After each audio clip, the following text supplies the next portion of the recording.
I'm recording now. Hi, everybody. Welcome. My name's Rachel. I'm the coordinator for the Lakes Free Living Labs Network and a PhD student, health sciences at Lakehead University. And we're here for a mini meetup. And sort of, in a way.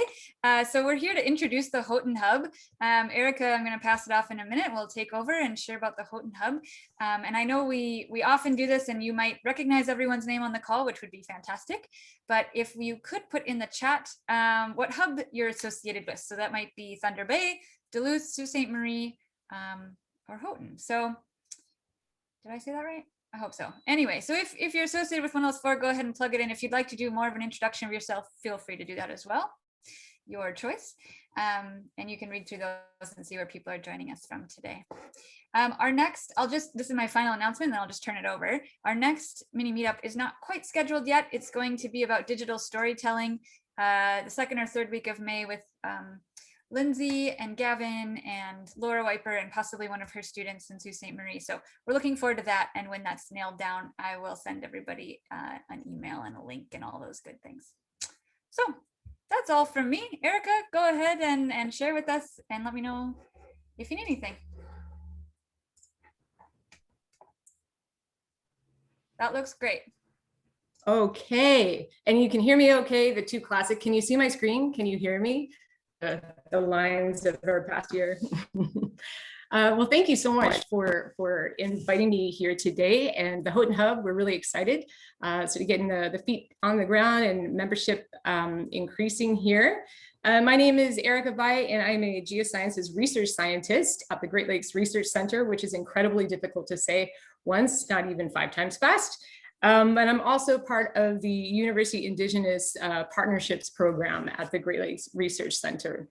And so today I wanted to provide an overview of the Houghton Hub, share some of the partners that have been invited to become members, and some of the projects that are happening that, of course, will be explained in much greater detail at future meetups. And just a little bit of the lay of the land. I think it's really important for us to, we zoom in from all these other places, but I really wanted to make sure there was some images that could help sort of place you here and entice you to visit. And we look forward to seeing you come here at some stage when we're able to do that. I also thought it would be a good thing to highlight some of the issues that are impacting our community. And really that's this intersection of ancient geologic processes, the lake itself, and then how people have interacted with that. And that does sort of set the stage for some of the work and the projects that are ongoing here in our community.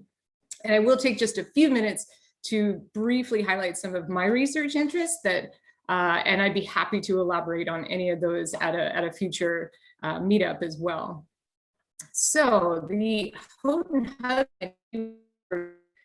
I'd like to start this in a good way by acknowledging that the Keweenaw region, and I'll just point out on the map here, if you can see my cursor, Houghton sits right in here in the Keweenaw Peninsula.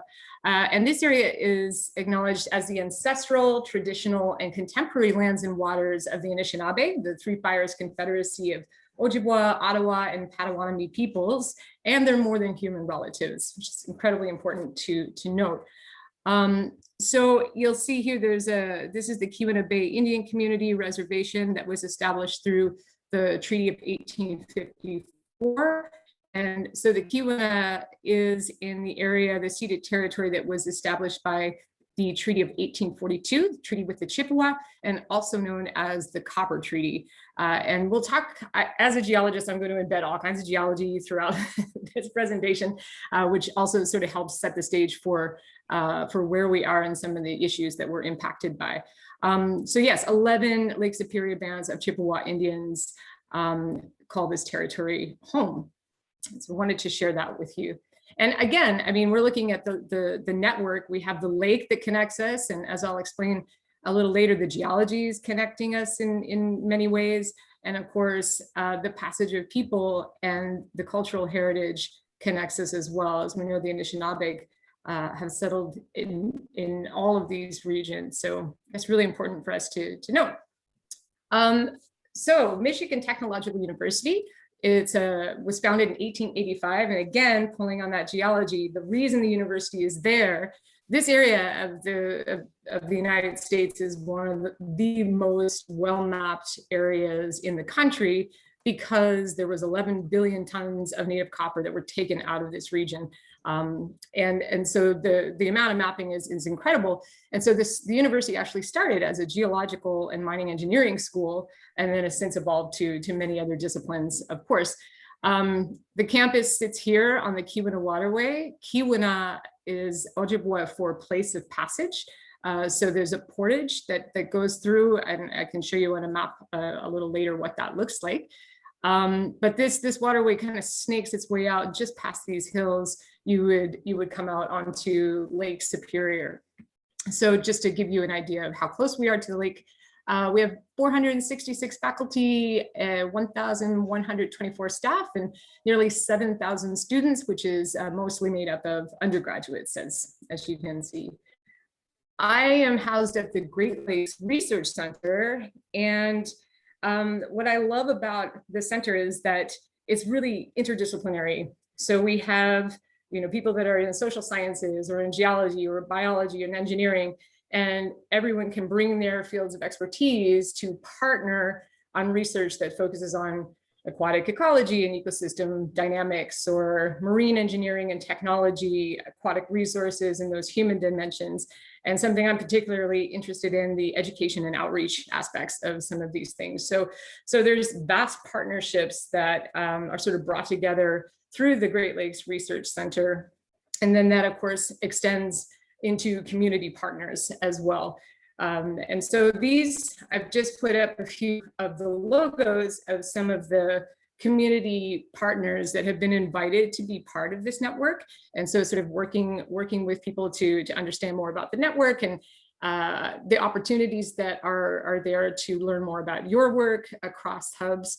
So I'm really excited. And I see that Lloyd Westcoat is here. She's representing the Lake Superior Stewardship Initiative that is really focused on place-based education and hands-on learning, where students will tackle their own research problem in their area, address a community need, and then work with their community and experts to resolve that problem. And so I really love the work that they're doing. And we work with the MySTEM network as well for education, the Western UP Planning and Development Region, the Invasive Species Program, many conservation groups like the Keweenaw Land Trust, the Keweenaw Bay Indian Community, and then the National Park Service. In our region, we have Keweenaw National Historical Park, and also Isle Royal National Park, which is closer to Thunder Bay Hub. And I personally, as a Canadian, think it should be Canadian, but it is actually part of Keweenaw County and part of Michigan. Looking again at all of the different themes and types of projects that are happening across hubs. Food systems and sovereignty and food sovereignty is a big theme here in our region. And I'm in the next few months, it would be great to get some of the representatives to come in and talk about the Western UP Food Systems Collaborative, the Dead White Indian Indigenous Garden Program, and more recently, the National Science Foundation Build and Broaden Food Sovereignty Symposium and Festival, which I'll mention in just another moment. Also, as Lloyd is here with Lake Superior Stewardship Initiative, they partnered with the Portage Health Foundation in our area and have created so many community gardens within our region. It's really wonderful to see all the great work. So certainly some synergistic activities across hubs. This seems to be a really big part of what the network is focusing on. Energy, a few ideas. We have the MyCares project, which is based here at Michigan Tech, which focuses on sustainability and energy sovereignty. And so I know for the Duluth Hub, that would certainly be something to connect on climate. John Landers is a network member, and he's doing some really great work on the impacts of climate on lake temperature and ice, but also some awesome stuff on marine weather observations and forecasting. And so hopefully at some stage we'll be able to get John up for a short presentation as well. Fisheries is another theme I've seen throughout the hubs. And so we have some research ongoing right now on toxic contaminants and fish consumption. which of course relates to the food sovereignty as well. And then aquaculture with our sea grant partner that we have here at the Great Lakes Research Center as well. Something I think that we bring to the table more in the way of education and outreach initiatives like virtual field experiences and all of these different things we're doing to connect students to place in our area. And then sustainable tourism. And I know Mark Rhodes, who is another hub member, is very much interested in this as well. And I'll talk a little bit about that a little bit later. So as I mentioned, for anybody interested, there is an upcoming Build and Broaden Food Sovereignty Symposium Festival that will be happening September 19th through the 21st. Here, part of it will be, as I mentioned, by the Keweenaw Bay Indian community. And then the other days will be held in Marquette, not so far from there. There is an RFP currently for proposals for workshops or demonstrations, panel discussions. If you would like to know more, or if you think you may want to submit something to that, then please just let me know, and I can certainly connect you with the right information to connect there. So this will bring us to some of the issues that are impacting our community. And again, this really boils down to this intersection of really ancient geology. Well, not as ancient as your geology on the North Shore, but billion-year-old geologic history, the lake itself, and then how people have interacted. And this is also just to give you an appreciation of what our place looks like and some of the things that are challenging for us in some ways. So as I mentioned, we have a billion-year-old geologic history in the Keweenaw. So we're looking a billion years ago at having magma oceans being poured out onto the surface of the earth. In fact, if you go to the very middle of Lake Superior and you were to drill all the way down, there'd be 25 kilometers of lava flows that were erupted during that instance. And so the weight of that over time does this warping, and it's what's actually holding Lake Superior. So that geologic activity is why the lake is here. And so we have this amazing world-class geology that's created some of the largest known lava flows on the planet, the largest freshwater lake on the planet. And then we have the geology has shaped all of these little peninsulas and tombolos and really cool structures that we learn on and we also play on. It's a place for recreation. So the geology influences our place in a really significant way. And as I mentioned earlier, we have one of the largest known copper deposit on Earth, native copper deposit that was here in the Keweenaw. So 11 billion tons of copper that was taken out of this region and essentially set the cornerstone for the American economy. It electrified our nation. So there's significant history in that, in that copper, but people have been mining copper for thousands of years in this region. And so there's really deep and varied relationships that people have with the water and the copper then, now, and moving forward. We have the oldest metal workings in the Western Hemisphere. So some research suggesting 7,000 years, which to me is so incredible. And it's something that we don't really celebrate in our region for some reason. We talk more about like what happened from the 1840s on and not recognizing that this is copper country for thousands of years, not just when Douglas Houghton discovered copper in 1840 as a state geologist. So also the Anishinaabe Nation in this region. And then we have this immigration of this diaspora of Europeans who came to work in the mines in the late 1840s. And so all of these different cultures and places were here because of the rock and because of the water. I think the lake itself is that collective element that enabled the copper to get to the surface, to the rocks. It enabled people to get to the copper. It enabled the copper to be broken out of the rocks and then enabled it to be shipped out, whether it was on a canoe or on a barge thousands of years later. So the rock connects us. The water has a very, very big influence in our area as well. And when, not if, but when you visit, you will see many, many different structures and things that are remnants of this mining era. It's impossible to miss. And in fact, you'll see signs, everything is Copper Country Veterinarian, Copper Country school district, everything has copper somehow embedded. But again, we want to ensure that people realize that it's been copper country for thousands of years, not just in this very recent past. But you'll see things like derelict mining infrastructure, huge poor rock piles. And then this image at the top left is something called stamp sands. And this is a really important photo. And I'm going to talk about this in just a few moments on how this is currently impacting our community. Stamp sands, if you held them in your hand, would feel like kitty litter in a sense. Imagine a rock like you're seeing here in this photo being crushed and into fine pieces like this kitty litter. And then there's no exit strategy back in that time period. So everything was just sluiced out into the lake. And so this region had about 30 cubic, what just happened? 30 million tons of stamp sands that were deposited into Lake Superior. And so that has some implications for things that are happening in our communities today. So things that our community are currently experiencing, and I'm sure in other hubs and other parts of the lake, fluctuating lake levels, which of course are not uncommon. We know we have high and low periods, but we're also being sort of buffeted by these increased severe storms with the intensity and the frequency of those, particularly at a time of high lake level, though it's dropped this year, I've noticed. So that has some impacts on coastal erosion, which I'm sure many of you are experiencing around the circle as well. But to talk a little bit more about the dynamics of shoreline migration, I want to show you this image that was put earlier, the stamp sands at a place called Gay.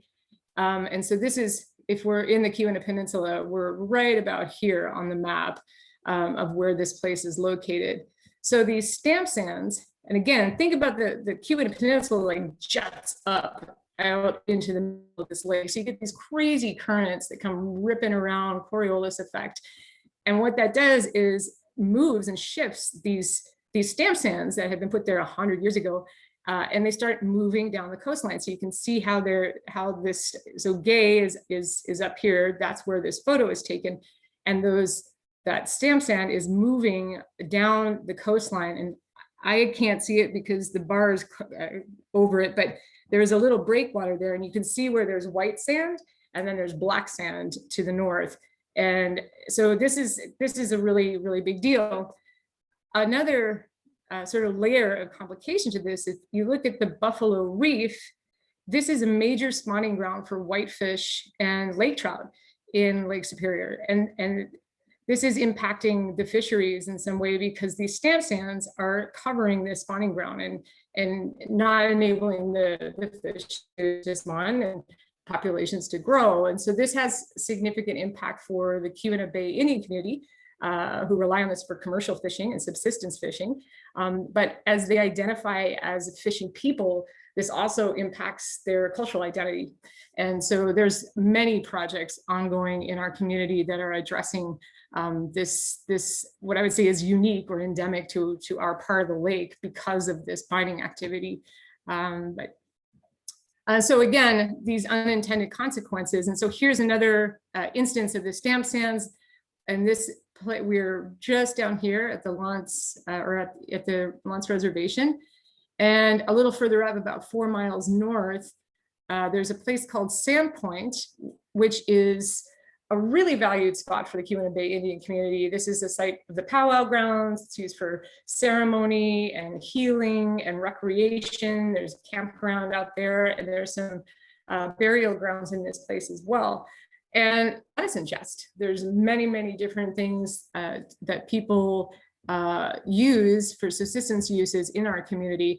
They have been covered as well, sort of gobbled up by these stamp sands that move in these currents, and have currently done a restoration project, sort of bringing it back to what the natural habitat would be like. So this is just really, I think, looking at, again, that intersection of ancient geology, how people connected with that, what happened in not the most responsible way, and how that is now impacting our place today with all of these other additional lake level fluctuations and impacts from climate change.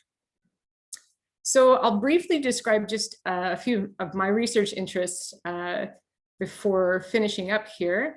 So as mentioned, I'm very much interested in in education and outreach, whether that's developing signage for geologically significant places throughout our community, developing geotours for informal learners, and that kind of goes hand in hand with some of these economic opportunities. So as we're moving from this extractive past, which is very visible when you come to the region, but it's yet very beautiful as well. That's why I was trying to put photos that represent both parts of this in our community.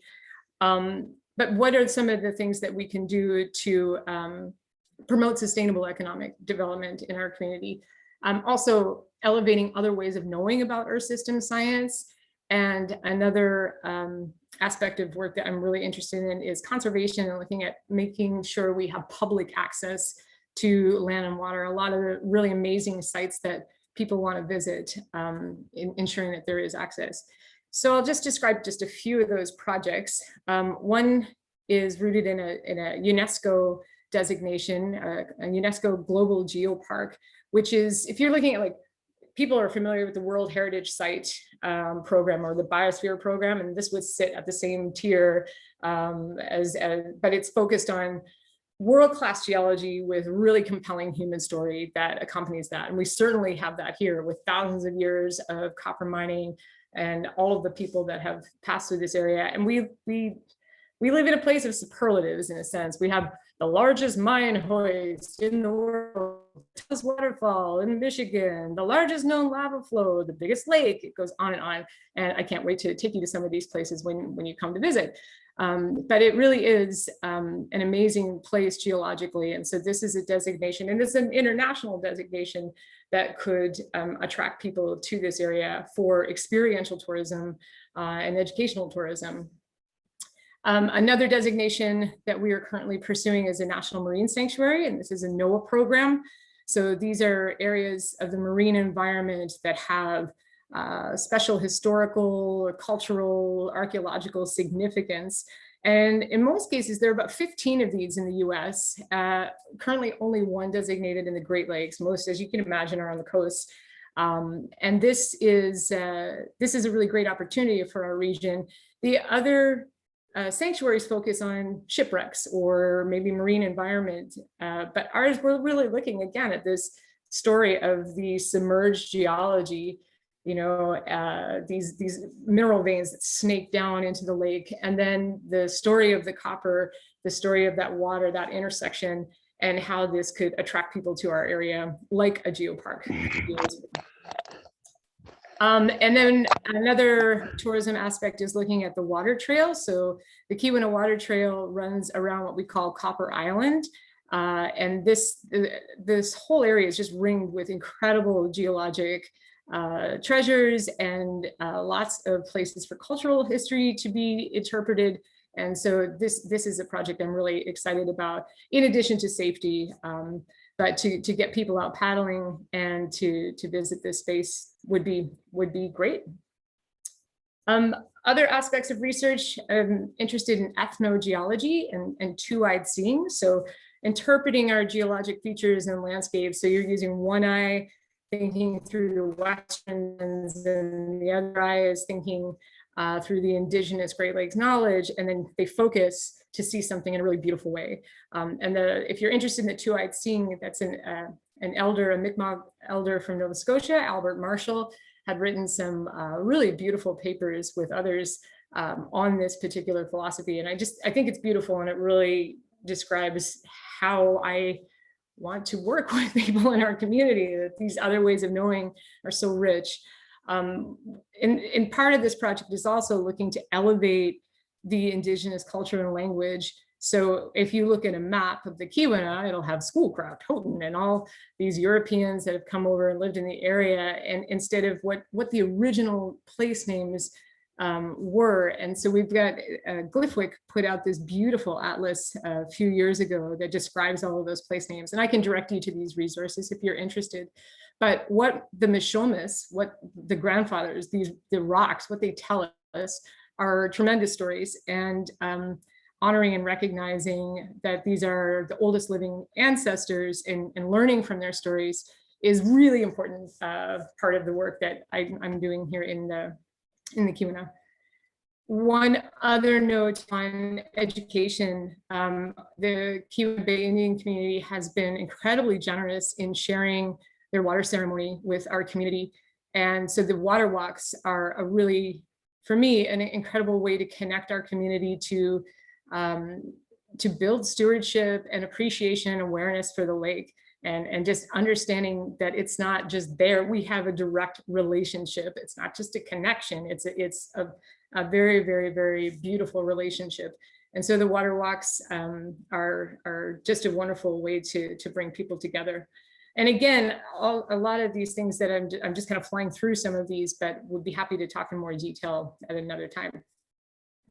So I'll stop there and I'll say, thank you so much for coming and having a listen to what we are going to be doing. I ran through a ton of projects from other community partners. Again, having those partners come and present at another time would be a wonderful way to get to know each other and each other's work. So thanks so much.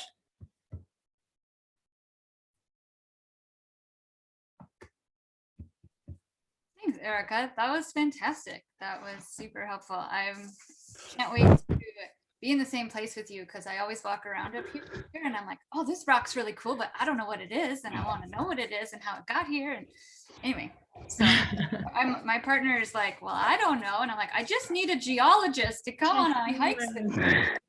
You need a botanist and a geologist on every hike, and then you know what's going on. Great. Charles was just sharing about a grant in the chat. We just received a 5-year grant from the Great Lakes Fisheries Commission with Saugeen and Ojibwe Nation using a two-eyed seeing approach to study the indigenous fisheries on the reserve. I'd love to chat with you more about how you are connecting Western science with indigenous knowledge later. Yeah. Charles, did you want to ask a question with that, or were you just sharing for later? Well, I was just, there's so many things there. That was amazing. Thank you so much. I feel like we've talked around a lot of these things, and it was just great to kind of get a focus. And there's so many things you mentioned that I want to follow up with you and everyone else there on. And really, I think we need to be there for a short time. But yeah, I mean, I think, you know, I've been doing some fisheries research with Batchewana First Nations, then with Saugeen Ojibwe Nation, which is on Lake Huron. And you know, I mean, I don't have a necessarily question, but I just like we've been really thinking about ways to, because we're working with some government scientists and then knowledge keepers and elders on the reserve to really kind of pull together different ways of kind of understanding the history and the present fisheries. And then I've been trying to think, for me personally, in my own research, I've been thinking about connections to food sovereignty and what fisheries means to food sovereignty, because for years, well, for many years now, I think fisheries has been named as part of food sovereignty, but and agroecology, but there just hasn't been a lot of kind of application. So anyways, I'm just really, I mean, maybe the question is, I'm curious to know how you guys are thinking about that. But obviously more than just a quick question, I'd love to talk to you and folks there about it. And I think, so the fisheries question is something I would direct you to Val Ganu, who is at the Great Lakes Research Center as well. And they're actually, she's heading a project that's looking at exactly that, like looking at fish consumption data and working with indigenous knowledge holders, and then, as you say, a Western scientist perspective, and putting together knowledge sets and data sets. I'll send you the link to the project that she's working on. It's on the Sea Grant website. You can find it. And so that would be a great connection for that project if you're looking to learn a little bit more about what she's doing. Mm-hmm.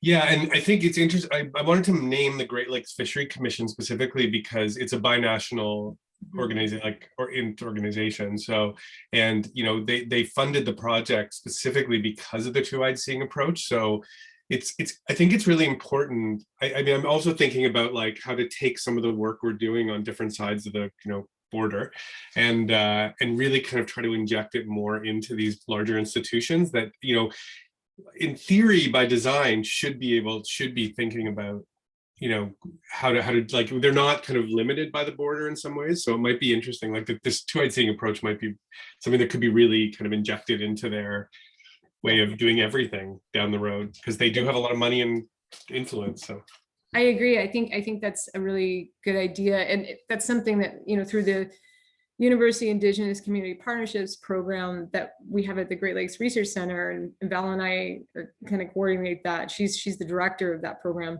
And that's part of that work is okay, well, how do we elevate Indigenous knowledge at an academic institution?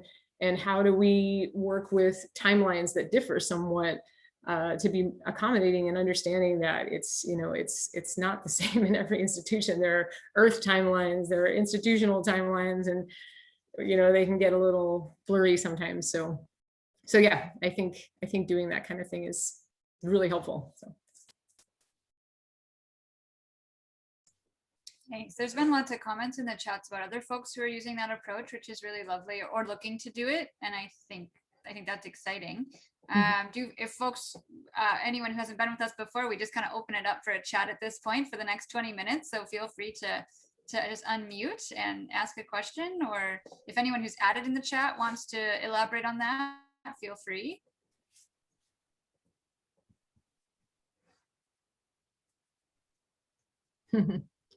Yeah, those photos are, my partner is a nature photographer, so I use a lot of his photos, definitely. But it's so beautiful. Please come. You're all welcome. So. Erika, thank you so much. The photographs and everything about your presentation, I don't know, I've never been to that area, so I so would love to come. And yeah, I feel so stimulated about, what we might do, because over here, the UMD hub of this is located, in the Center for Social Research, which is in anthropology, now framed. And so some of the things you're doing with, or ethnogeology and things like that are things we could connect with in a really significant way. But I just feel like suddenly we have some really great opportunities here to work together on things. So very exciting. And especially this, exactly how you've carried out the two-eyed approach in both at Thunder Bay and your hub would be, that would be the learning piece, I think, for us here at this hub. So I'm excited to see how, we might do something around that. Me too, Catherine. That'll be great. We can talk more about that for sure. Erika, can you hear me? I can. Yes, I'm on my phone, so I'm not it's a little goofy. At any rate, I just wanted to ask you a question after sort of saying thank you for that presentation and sketching out some of the work, and I look forward to again engaging more and learning more about it. I'm curious how institutionalized you find a kind of ethnogeological approach is, and sort of the level of integration in a formal institutional way among scientists that you work with for that kind of revolution, in terms of integrating into the kind of Western framework. I think at our institute, it's in a nascent stage, but there is a great deal of support for this work. I know the people that I'm working with fully support this and encouraging you to submit proposals that are focused on this work, which to me is really great. I look at other places like, I don't know if you're familiar with Steve Semkin. He's an ethnogeologist in Arizona, and he's really kind of paved the way for this in some ways for, like you say, the institutional sort of having more buy-in in that sense. So in other parts of the country, but not many, this is certainly happening. But I think we have a real opportunity within the network to do that, like we're saying, like dual credential. And Nairn, you had talked about having like co-teaching a course, binational course in this as well. So I think there's a lot of room for it, and we can build that together. Right. I'm curious, I raised that question in part because we share the legacy of extraction very significantly in and around Duluth, and we certainly are, in an aspirational sense, for sure, moving towards a more regenerative economy as opposed to a purely extractive one. But there's a lot of tension around that, and there's sort of a significant politics in our institutions sometimes that arises from sort of indirect ways, from the deep extractive base. And so, what we found is the progress is nonlinear, which it probably always is, but progress in terms of integration has gone back and forth because of how that extractive world rises up within our institution. Mm-hmm. And I would say there'd be similar maybe pushback to some of these designations that I had mentioned earlier, that there are members of our community who would say, well, we don't want tourists coming in, or we just want to go back to the old ways, or we just, so there is some pushback to something that does look a little bit more sustainable and focuses on beauty and experience versus extraction. Mm-hmm. And I think we're also in it's similar history, but we're in a little bit of a different position because there's still mining going on in your backyard. Like things are, and there is the potential here. They've been poking holes in the ground and doing a little drilling.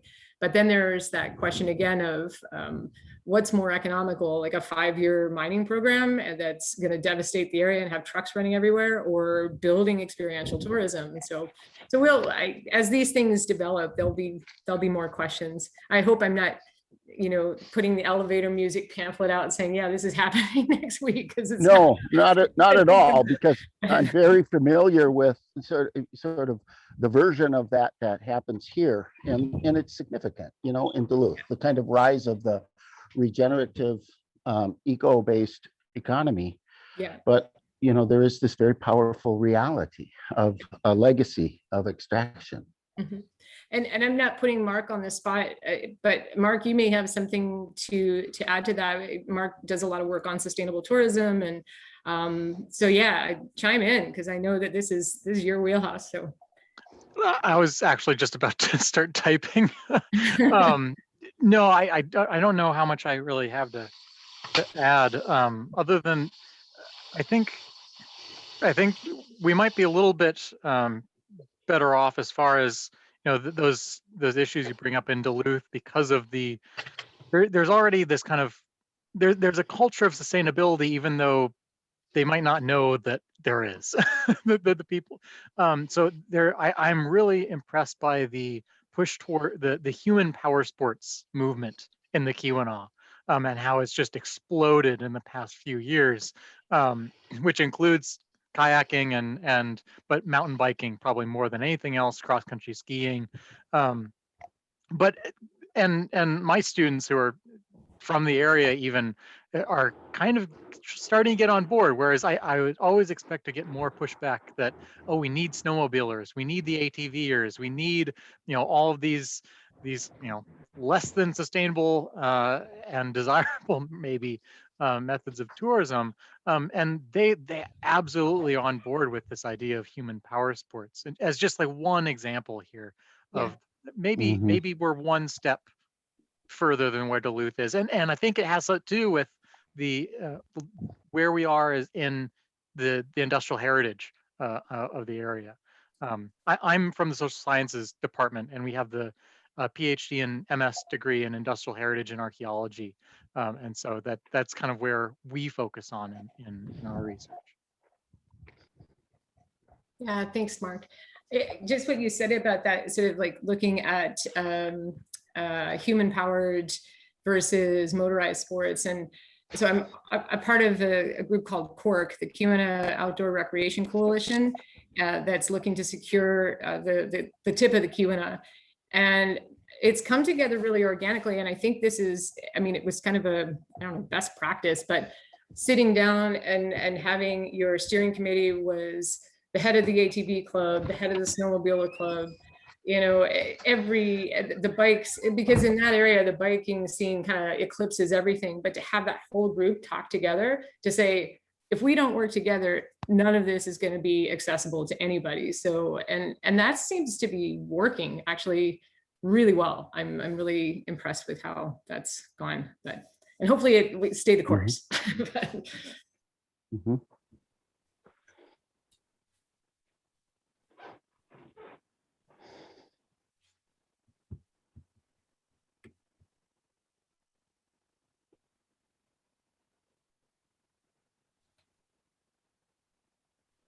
Can I ask another question if there's no one else asking? Erika, we were talking a bit about this two-eyed seeing idea, but I mean, even to broaden that out a bit more, what kind of interests me about many things that interest me about Michigan Tech is, you know, there's people like Mark who are very social science focused, and there's a lot of tech like people who have more science backgrounds there. And I'm just curious, like with a lot of the projects you're working on, like how much, you know, a lot of universities are very famous for, you know, creating little empires and little, you know, like even within a small university, like little bubbles of people who work separately. But is there, like, is Michigan Tech the kind of place where there is more interaction between like the social sciences and the sciences, and like with the fisheries, it's such a perfect, you know, I mean, it's food, it's culture, but it's also science, right? And Yeah. I'm just wondering, like, is there models for that? That's, and I guess I kind of skimmed over that in the presentation, but that the Great Lakes Research Center it's kind of a hub for that. You know, you've got all of these different research projects, and the center is partnering with community partners and then federal partners, but the interaction between disciplines on campus is great. That's exactly the point. Like when you're looking at something like, okay, we clearly need a social scientist on this project, so you're sort of pulling from all these different departments, and that helps to do that. So Erika, I want to add that, you know, here at UMD, I have met Michigan Tech people in two really significant domains, in computer science and in engineering, and they have really strong ties here with UMD. And, you know, to the extent that we might have, say, this air sensors project out of engineering, I know that the person I'm working with there already has connections with engineering people, chemical engineering people there. And and so we could build that, but also in computer science, that to the extent that we are thinking about, you know, making visible the ways in which one makes visible these different values, you know, whether they're, that, so the land and those values, social values, and the measurable ones in air pollution. So I think, you know, really, you know, digging into some of the connections and networks already existing in those two places that are on the science side and engineering side, and bringing those into social sciences through our hub, because I can tell you for sure that computer science and engineering are super well insulated from working with the social sciences here. We have a huge issue with that. But I think that through our hub activity, if we did something like that in a living labs idea, we could actually, you know, get around institutional, you know, obstacles to bring in art and social sciences in a way with them. So I'm really looking forward to that conversation with you. Sure. Lindsay, I see your hand is up. Do you want to? Thanks. Yeah, I'm just wondering, Erika, so you're giving us a lot of lovely examples about working across disciplines, doing that bridging in different ways with respect to research and community action in particular. Is your institution also having success in teaching? I find that actually tends to be the last place where we succeed in that.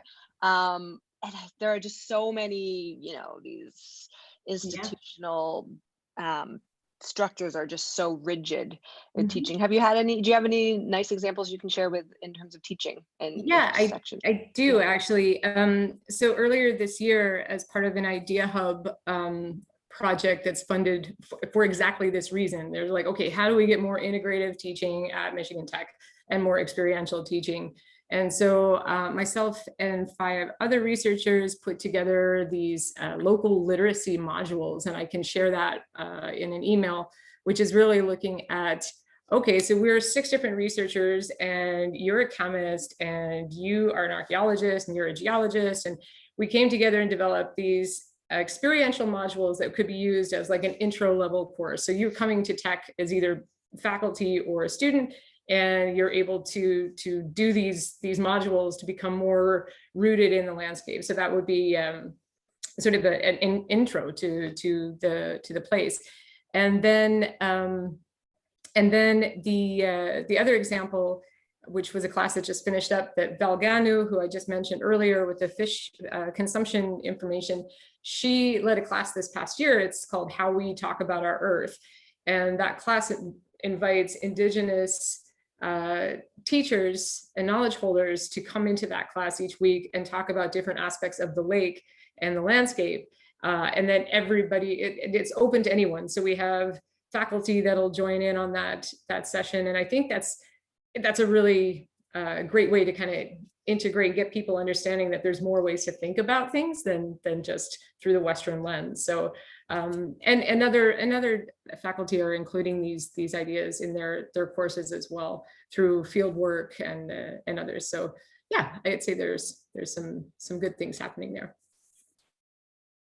Oh, great. I'm glad you like the local literacy modules, Mark. Like that.